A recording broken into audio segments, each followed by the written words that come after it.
চেহারা দেখার পর লক্ষ্য করে দেখবেন মানুষের কোন আকৃতির মধ্যে আল্লাহর নিয়ামত বৃষ্টির মতন বর্ষিত করে।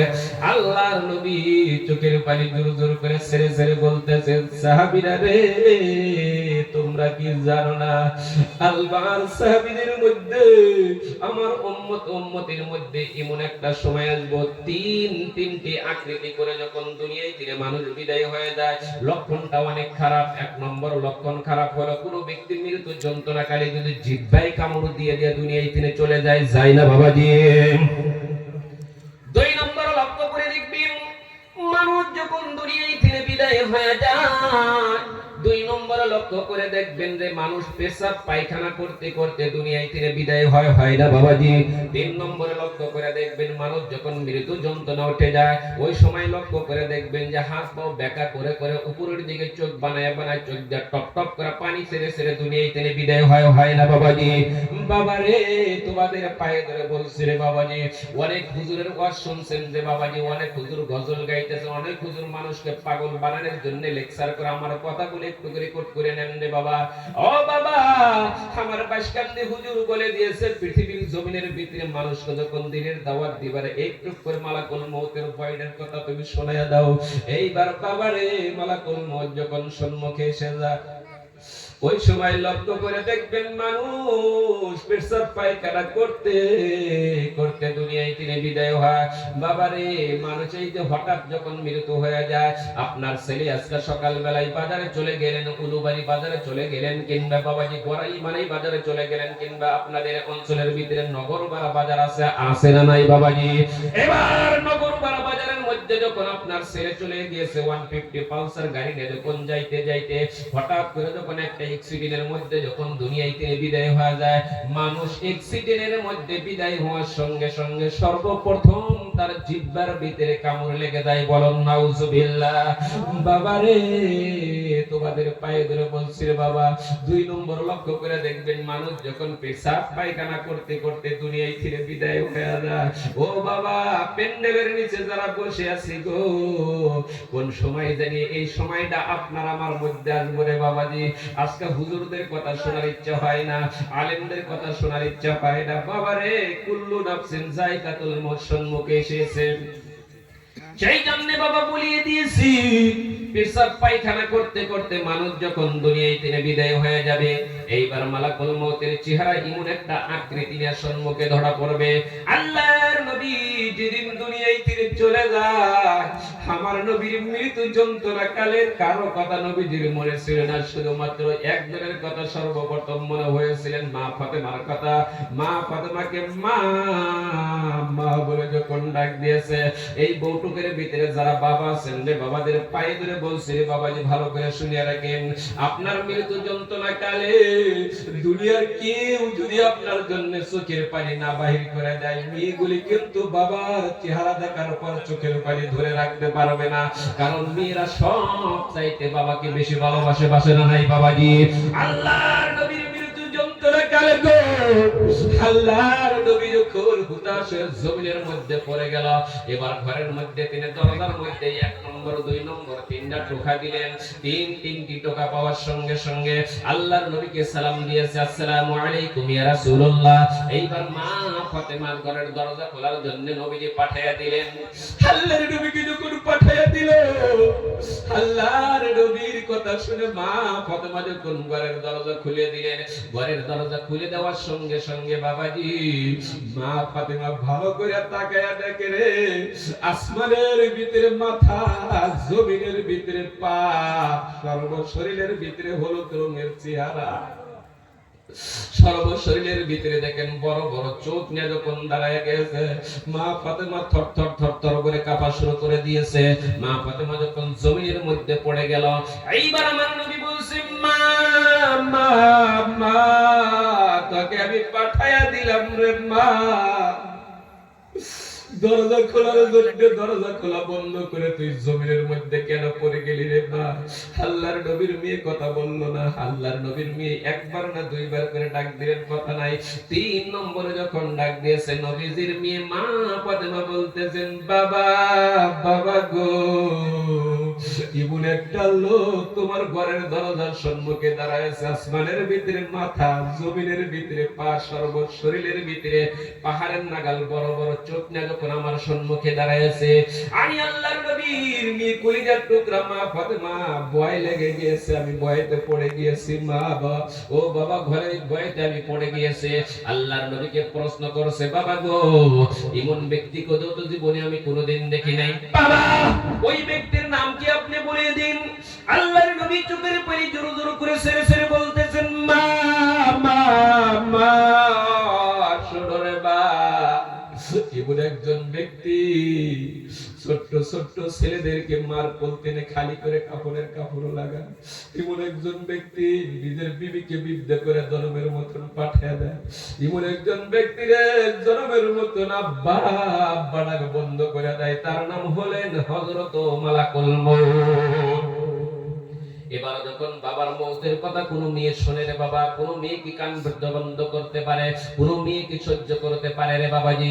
এইবার বাবারে শুনিলেন, জেনে নেন আল্লাহর নবীর জন্য যখন কান্দা বেড়ে গেল, আল্লাহর নবীর জন্য কাঁদতে কাঁদতে যখন জমিনের মধ্যে মা ফাতেমা পড়ে গেল, আল্লাহর নবী ডাকে, মা মা মা একটু আমার কাছে তুমি চলে আসো। আল্লাহর নবীর কাছে যখন মা ফাতেমা চলে গেল, আল্লাহর নবী কানটা লাগায় দিলেন মুখের সাথে। এইবার মুখে বলতেছেন, মা তুমি কেন্দো না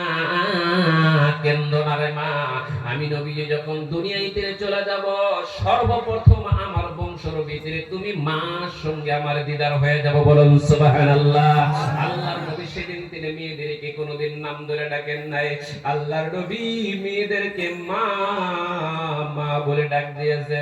হযরত আয়েশা সিদ্দিকা প্রশ্ন করেছে, ইয়া রাসূলুল্লাহ আমি যেদিন থেকে আপনার ঘরের মধ্যে এসেছি, আমি কোনোদিন আপনার মেয়েদেরকে আপনি নাম ধরে ডাকতে দেখি নাই, আপনার মেয়েদেরকে আপনি কেন মা মা মা বলে ডাক দেন? এই বৈঠকের ভিতরে যারা মেয়ের বাবা আছেন, কান খুলে আমার বয়ানটা শুনে নেন। আল্লাহর নবীজি কি তার বিবি প্রশ্ন করলো, ইয়া রাসূলুল্লাহ যেদিন থেকে আপনার ঘরের মধ্যে এসেছি, সেদিন দিন আমি কোনোদিন দেখিনি আপনার মেয়েদেরকে আপনি নাম ধরে ডাকেন, আপনার মেয়েদেরকে আপনি মা মা মা বলে কেন ডাকা হয়? আল্লাহর নবী চোখের পানি জোর জোর করে ছেড়ে ছেড়ে বলতেছেন, ওরে আয়েশা তুমি জানো না আমার মেয়েদেরকে আমি নাম ধরে ডাকতে পারি না। আমি নবীজিকে যখন তাইফের জমিনের ভিতরে একবার না রে বাবা, দুইবার না, তিনটি বার করে আমি নবীজিকে যখন জমিনের মধ্যে বেহুশ করে দিল, আমি নবীজিকে যখন রক্তাক্ত করে দিল, আমি নবীদের মা ছিল না, আমি নবীদের বাবা ছিল না, আমি নবীজি কাঁদতে কাঁদতে যখন জমিনের মধ্যে পড়ে গেলাম, এইবার আমার হুঁশ এসে গেল। দ্বিতীয় নম্বরে আবার কাফেরের ছেলেরা আমার পথে লড়াই করলো, এমন ভাবে পাথর মারতে মারতে আমি নবীজি তিনবার করে বেহুশ হওয়ার পর এইবার হযরত যায়েদের কাঁধের উপর হাত দিয়ে দিয়ে আমি নবীজি বাড়ির দিকে চলে গেলাম। নিজের হুজরার দিকে যখন চলে গেলাম রে বাবা, এই বউটুকের ভিতরে যার ঘরের ভিতরে ছেলে আছে, যার ঘরের ভিতরে মেয়ে আছে, কানটা খুলে শুনুন বাবা, আপনার যদি কিনান্ত বেমার হয়ে আল্লাহ আপনি যদি গাড়ি অ্যাক্সিডেন্ট হয়ে যান, আপনার শরীরে যদি কেউ মারপিট দেয় রে বাবা, ও বাবা ছেলেদের চোখের পানি যদি না বাইর হয়ে যায়, আপনার মেয়ে আজকে 6 গাওর ভিতরে বিবাহ দিয়েছেন, আপনার মেয়েকে আপনি দুগরি দৃষ্টিকে বিয়ে দিয়েছেন, ওই মেয়েগুলি যখন স্বামীর বাড়ি ফিরে শুনবো রে আমার বাবার শরীরের ভিতরে কে জানি আঘাত করেছে, আমার বাবা হাঁটতে পারে না, লড়তে পারে না, মেয়েগুলি স্বামীর বাড়ি তিনি আব্বা আব্বা বলে দৌড়ে আসবো না নাই বাবা? বলুন বলুন, আসবো না নাই বাবাজি? মেয়েগুলি বাবার শীতলের মধ্যে বসে জোর জোর করে যখন চোখের পানি ছেড়ে দিবে, এবার দেখেন আল্লাহর নবীর যখন মায়ের কথা শুনলেন, আল্লাহর নবীর শরীরের ভিতরে যখন রক্ত বাহির করে দিলেন, তিনটি মেয়ে এসে বলতেছেন, বাবা বাবা গো বাবা, তোমার শরীরের ভিতরে তাইফের ছেলেরা আঘাত করেছে, তুমি কি তাইফের ছেলেদের জন্য কোনো বড় দোয়া মেরে দিতে পারো নাই? তাইফের ছেলেদের জন্য কি কোনো শিকায়ত জানাইতে পারো নাই? আল্লাহর নবী বলতেছেন, মা মা মা, আমি যদি তাইফের ছেলেদের জন্য কোনো বড় দোয়া মেরে দিতাম, কোনো শিকায়ত জানাইতাম, আমি নবীজি কার কানে শোনাইতাম লা ইলাহা ইল্লাল্লাহু মুহাম্মাদুর রাসূলুল্লাহ। এইবার দেখেন তিনটি মেয়ে ঘর থেকে বাহির হয়ে চলে গেলেন। লক্ষ্য করে দেখবেন 4টা মেয়ে আপনার ঘরের ভিতরে আছে, 5টা মেয়ে আপনার ঘরের ভিতরে আছে। বিশেষ করে দেখবেন ছোট্ট মেয়েগুলি বেশি বাবার প্রেমিকা হয় না বাবাজি? ছোট্ট মেয়েগুলি বেশি বাবার প্রেমিকা এইবার মা ফাতেমা আল্লাহর নবীর ঘর থেকে বাহির হলেন না। আল্লাহর নবীর ঘর থেকে বাহির না হয়ে জোর জোর করে চোখের পানি ছেড়ে দিলেন। আমার নবী বলেন, মা মা মা, সব মেয়েরা ঘর থেকে বাহির হয়ে গেল, তুমি কেন মা ঘর থেকে বাহির হও না? মা ফাতেমা বলতেছেন, বাবা গো, আমার মনের ভিতরে মানে না, আজকে 3 দিন হয়ে গেল আপনার চোখে কোনো ঘুম নাই, আপনার পেটের মধ্যে কোনো খানা নাই। এই নবীর আশিক যারা আসলে একটা ফোঁটা চোখের পানি আপনারা বাহির করে দেন নবীদের কথা শোনার পর বাবাজি, কঠিন কিয়ামতের দিন যারা এক ফোঁটা চোখের পানি বাহির করে দেবেন নবীদের সঙ্গে সর্বপ্রথম দিদার হয়ে যাবে। বলেন সুবহানাল্লাহ। আল্লাহর নবী শুনলে দেখি মা ফাতেমা জোর জোর করে চোখের পানি ছেড়ে ছেড়ে বলতেছেন, বাবা গো, তুমি একটু ঘুমাও, তুমি একটু ঘুমাইলি কালা তোমার মাথাটা একটু মালিশ করে দেই। এইবার বাবাজি মাথা মালিশ কোথায় তিনি আসলে এবার শুনে রাখেন, যার ঘরের ভিতরে মেয়ে আছে তারা ভালো করে শুনে রাখেন। আপনি বাজারে চলে গিয়েছেন, আপনি কলেজে গিয়েছেন, আপনি যে জায়গার ভিতরে যান, আপনি যখন বাড়িতে আসবেন, আপনার ঘরের মধ্যে যদি ছোট্ট ছোট্ট মেয়ে থাকে, মেয়ের হাতটা একটাবার বাবার মাথার ভিতরে লাগাইয়া দেখেন, অটোমেটিক আল্লাহর কুদরতে বাবার মাথার বিষটা আল্লাহ ভালো করে দিব। বলেন সুবহানাল্লাহ। মাথার টেনশনটাকে আল্লাহ নিবারণ করে নেবে।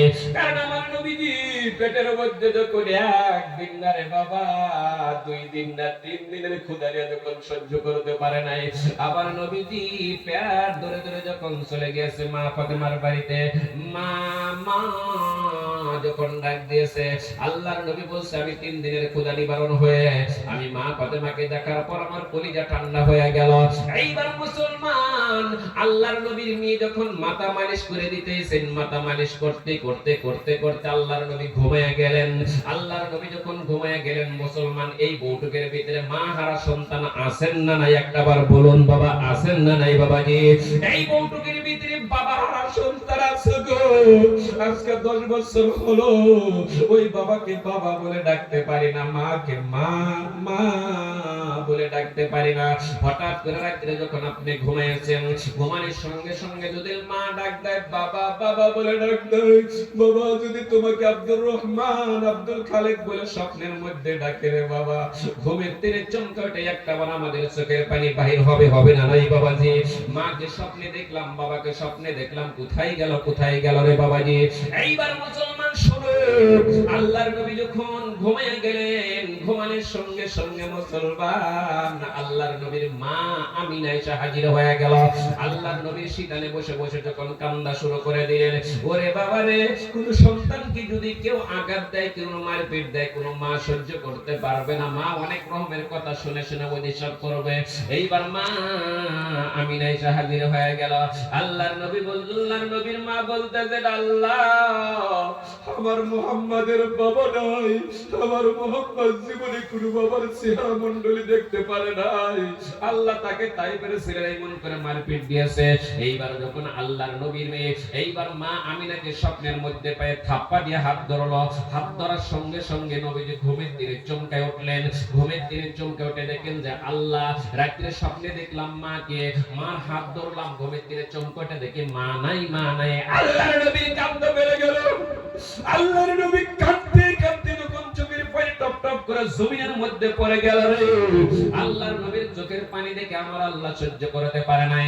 আমার আল্লাহ বলতেছেন, ও জিবরাইলের দ্বারাই বুঝাইতেছেন, হুজুর হুজুর, আর আপনি চোখের পানি ছেড়ে দিয়েন না। আপনার চোখের পানি দেখে আমার আল্লাহ সহ্য করতে পারেন নাই।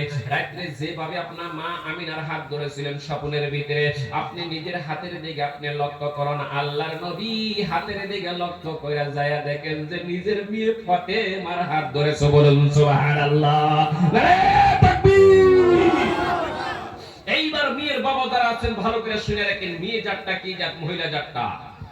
আজকে মেয়েদের